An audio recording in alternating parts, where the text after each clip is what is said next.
तेव्हा सुखद आणि दुःखद भावना यानुसार ते चित्र जसं आहे तसं आपल्या भावना बदलतात। समजा सुखद चित्र तेच आपण जास्त रंगीत आणि जास्त आकर्षक केलं तर तेवढा जास्त आनंद निर्माण होत असतो।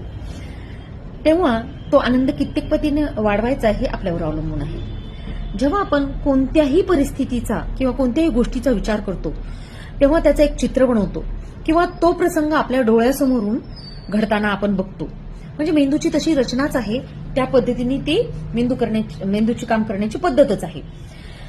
जेव्हा कोणत्याही प्रसंगातून आपण जातो आणि तो प्रसंग पुन्हा पुन्हा आपण आठवतो, ती घटना वारंवार बघतो, त्यानुसार त्या प्रसंगाविषयीचा आपला दृष्टिकोन बनत असतो आणि मग त्या दृष्टिकोनातूनच आपण त्या प्रसंगाकडे बघत असतो।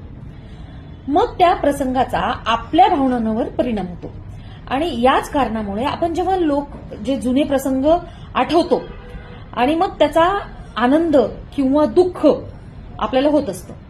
मग एखाद्या व्यक्तीला एखादी घटना किंवा प्रसंग जर पुन्हा पुन्हा आठवतोय आणि ती व्यक्ती त्या गोष्टीविषयी सतत विचार करतीये आणि मग ती काय विचार करतीये यावरून ती जास्त वेळ आनंदी राहील का दुःखी राहील हे सर्वस्वी ती व्यक्तीच ठरविणार आहे।